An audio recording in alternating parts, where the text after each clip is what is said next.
Hi guys, welcome to Bhroman Braapsody. This is where we review cars and motorcycles. I'm the host for your cars and the Meanie does the motorcycles. The Meanie has been doing motorcycle after motorcycle. He's not been letting me get my cars in, so I've snuck out. The production crew doesn't know I'm here, and I'm here to present to you guys a 2020 Porsche Cayenne. In today's episode, we're going to talk about the car, see some of its cool features. I'm going to take it out on the road, share my thoughts with you guys, and assign it a Bhromance score. So don't go anywhere. It's your boy Bro, and I am your Bhroman.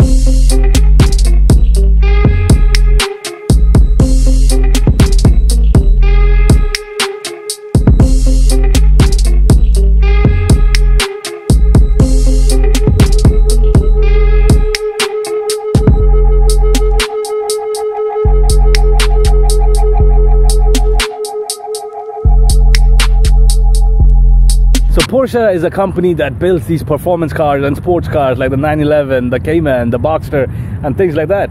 What are they doing with the SUV? That's what the Cayenne is. It's a mid-size SUV. Well, they've been making this SUV since 2003. They're one of the first manufacturers to build a performance luxury SUV, and they are one of the most successful ones at that. So put it in perspective, the 911, which is the quintessential Porsche, the quintessential sports car, it took Porsche 35 odd years to sell 1 million units. It took them 15 years to sell 1 million units for this. Put that in perspective. This is a hot car. Although this is a 5-seater, it's a SUV. It's not a slouch. It puts out 340 horses, 330 foot-pound of torque. It can tow up to 7,700 pounds. And it can do 0 to 60 in under 6 seconds. And this is the base model.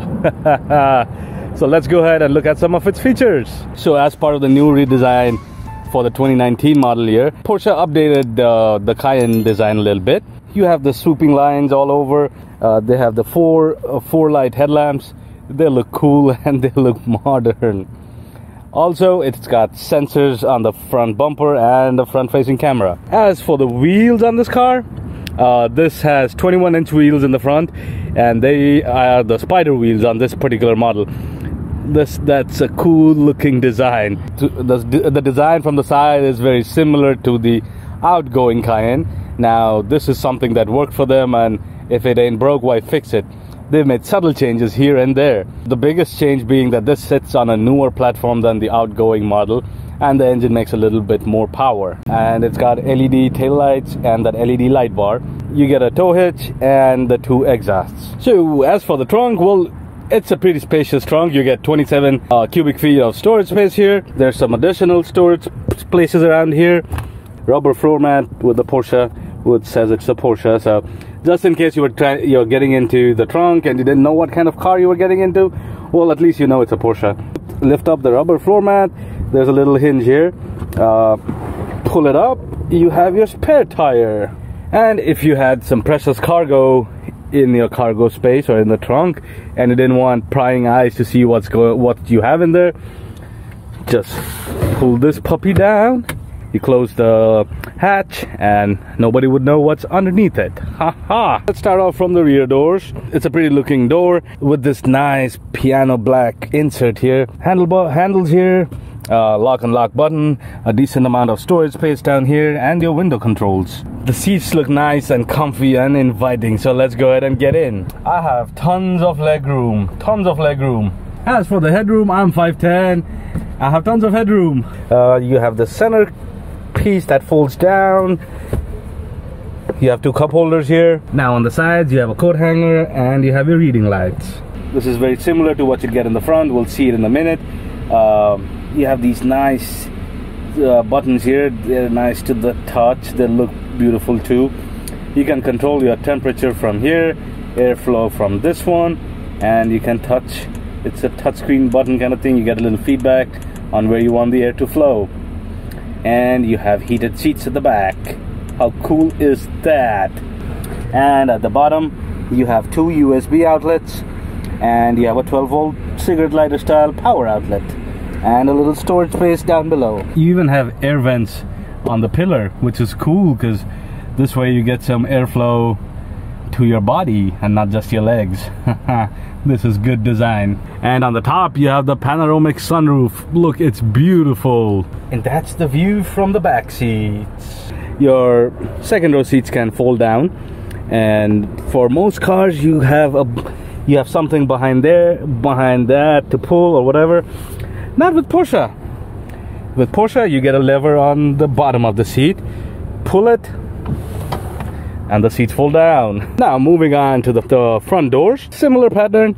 I love this piano black finish, this insert here, handle. Then you have your memory seat positions here. For the buttons you have a trunk release, trunk close. You can control all 4 windows, child lock, fold your mirrors, and then adjusting your side mirrors. Your floor mat says Porsche, and the door sill says Cayenne, so you know it's a Porsche Cayenne. As for the seats, you have all of the seat controls here. You can push it forward, backwards, and lumbar support. Cool. Now in traditional Porsche style, this does not come with a start-stop button. Instead, you get this little key looking thing that you have to twist to turn it on. It's on the left side because they're paying homage to the days of Le Mans racing, where the keys went on the left because you wanted the advantage of every single second. You had to take a running start, get to your car started, and get off. So the keys used to be on the left. You have your auto headlamps, parking lamps, fog lamps here, AC vent. Below the steering mount you have 2 stalks, turn signals, and voice command. And then this one is for your cruise control. And check this out, it says the max speed for this car is 150 miles an hour. Huh, neat, good to know. This is a beautiful interior, very well thought out and engineered. You have that black insert. It looks beautiful, beautiful, with those aluminum inserts in the middle. The contrast is phenomenal. These materials are soft touch all around. You have this big infotainment screen that controls most of your options, and in your regular cars you'll have buttons all over. These buttons are all touchscreen. How cool is that? You can control your source, your car, media, climate, home, apps, phone, all of that. You have heated and cool seats for both driver and passenger, front and rear defrosters, your sport mode, and then traction control. Now between these 2 modes you have your suspension setting. This car does not have that, so it's the higher trim levels that get that. So instead of having a blank switch, it kind of blends in, but if you look closely you can see that suspension icon there. And then on the right hand side you have the heated and cool seats for your passenger, max AC, air circulation, your individual driving mode, and on the left side you have your sport mode, your parking brake. Then you have this little shifter here, and you just have reverse neutral drive. The park is a button, so you have to press that button, and then you could also drive it in manual mode. So there's a little trigger up here, and to change gears, press on the brake, press on that, and then you can shift the gears. And then to put it in park, just press it. Boom. And here's the funny thing, so you can drive this car in manual mode. So if you put it in drive and then put it in manual, so now it's in manual and you can see it's tilted a little bit. Now let's say you went to park, so when you push it, when you push the park button, it just goes back into place. That is cool. That's something I saw on the Levante as well. Further down below you have a little storage space here. You have 2 cup holders and a 12-volt power outlet. And this is the beautiful Porsche steering wheel. This is not too big, very compact, and you have a bunch of buttons on both sides. You have a scroll wheel here, mute, back button, and these are your volume buttons. The scroll wheel is not for your volume or changing channels. On the right you have a scroll wheel, a diamond shaped button, the back button, and your phone buttons. This little diamond button, you can configure it to whatever you want to. The owner of this car has configured this to turn off the auto start and stop.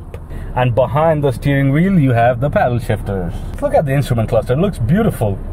You have this old school tachometer with a little digital display here that gives your speed and which gear you're on. And then on either side you have like these 2 gauges.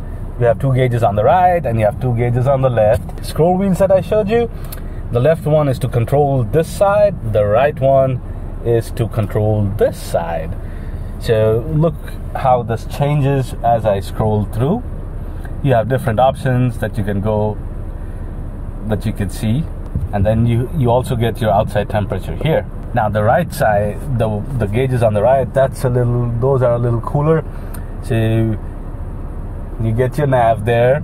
Yes sir, you can get your nav. Or you could get your G-force, fuel range, drive distribution, tire pressure, and other vehicle information. One thing that I find really amusing is this fuel gauge. Usually you'd say full, it says E and F and half, but here it's 0, 2x4 and 4x4. That's interesting.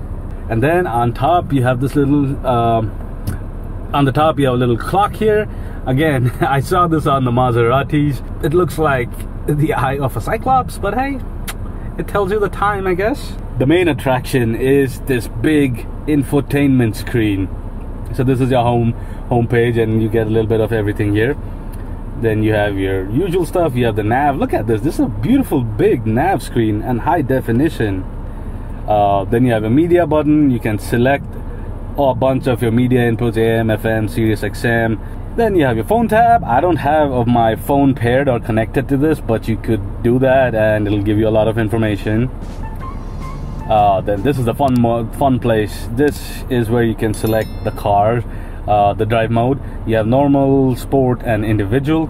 You can turn off the auto start stop if you want to. You have the off-road thing. You have the off-road page, and this is where you can select the different off-road modes.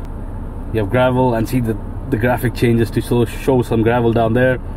You have mud, sand, and rocks. And then you can also change your display. It says top view. So you have the parking view, which gives you the look from the front and your car in a 360. Then you have the panoramic view, which gives you a panoramic view, of course. Then the side to see what's on your side and how much clearance and stuff you got. Then let's get into the control. I love this little control screen here. So you have your vehicle display system, and you have your user manual. But you have ambient lighting, so click on that.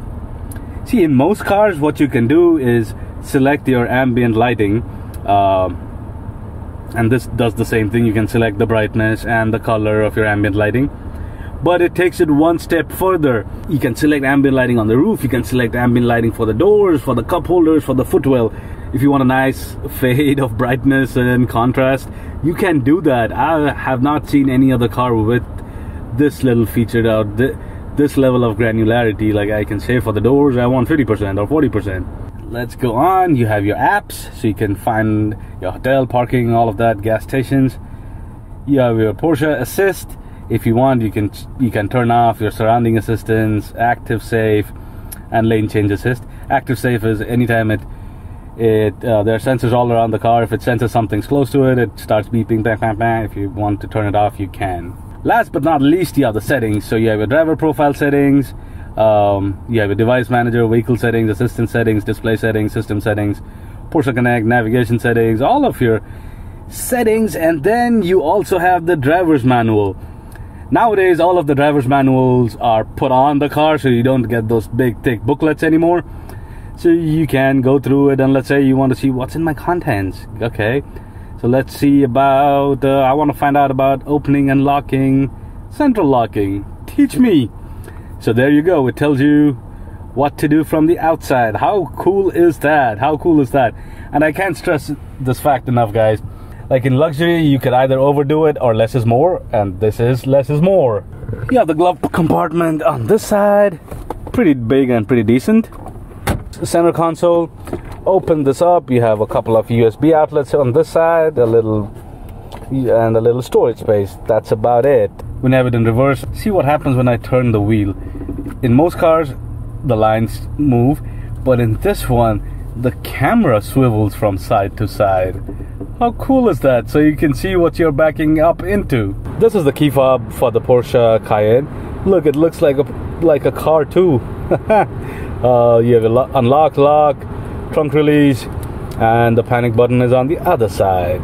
I'd like to remind our viewers the best hand positions are 9 and 3. You have these little cutouts here, and your fingers can reach the paddle shifters right behind there. Sure, before we do the pull test, let's go ahead and put it in sport mode.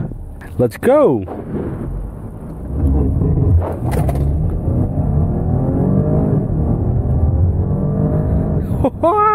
Whoa!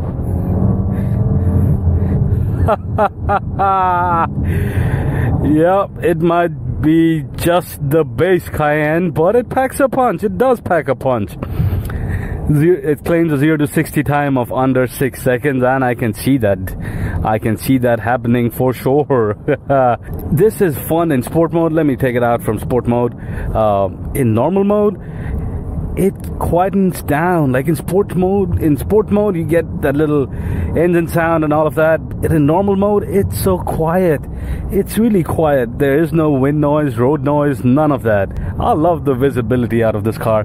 The visibility is phenomenal. You can see a lot of things out of this car. The handling, the steering is good. It's quite direct. It's not vague at all. Kind of like what you would expect the steering wheel to feel on a Porsche. See, yeah, pretty tight, yeah. Now, is this a car that you could use as your daily driver? Yes, you can. Yes, you can. This is a quiet car. It's comfortable and it's quite docile in the normal driving mode. It's only when you put it in sport mode it's when it acts cray-cray. But even the cray-cray part is not super cray-cray. It's just like, hey, I'm a Porsche. What do you expect? Could this be your family car? Yes, it could be. This is a 5-seater car. You could see 2 adults very comfortably in the back seats. There's a lot of headroom and legroom back there, and you can see 3 kids in there quite comfortably, I believe. And yeah, you have decent cargo space, so you could use it for daily driving, for family hauling, doing groceries, running to soccer practice, football practice, baseball practice, liquor store runs, whatever might float your boat. So could this car be a good car for road trips and long trips? Yeah, as long as you have 5 people or less. Yep, it could be. The same, it has a lot of interior room, headroom and legroom for both passengers, driver, passengers and rear passengers. It's comfortable. The suspension is really good. It eats up most of the bumps on the road, and it's so quiet. I love it. Speakers are awesome, so it checks the boxes for your road trip. If you like what we do here at Bhroman, give us a like and a subscribe. So let's talk about the cost of ownership. No Mini today, haha. This car requires a service every 10,000 miles or 1 year, whichever's first, and a service at your local Porsche dealer should cost you about $350. The tires on this car should last you about 30,000 miles. Porsche says 30 to 40k, but the owners report that the tires last them anywhere between the 20 to 30k range.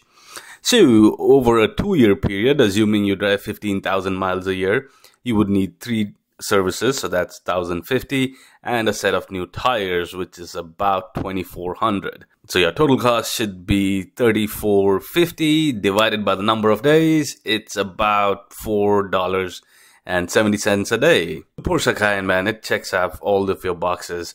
It's a SUV. It's got lots of storage space. It's got ample seating room. It's luxurious. It's peppy and quick. And depending upon which trim level you could get something that's super fast as well. Like if you get the Turbo or the Turbo S, oh, those things are fast. But this is no slouch in this base model either, and it's a good looking car. Now let's go ahead and give it a Bhromance score, shall we? So on the looks, it's an 8 out of 10. On the Braap, it's an 8 out of 10. On the maintenance, it's a 6.5 out of 10. And on the usability, it's a 8.5 out of 10. For a combined Bhromance score of 7.75 out of 10. Is the Porsche Cayenne the car for you? Head on down to your closest Porsche dealer, take this out for a spin, and see it for yourself. Thanks for watching. I'll see you soon. Bye.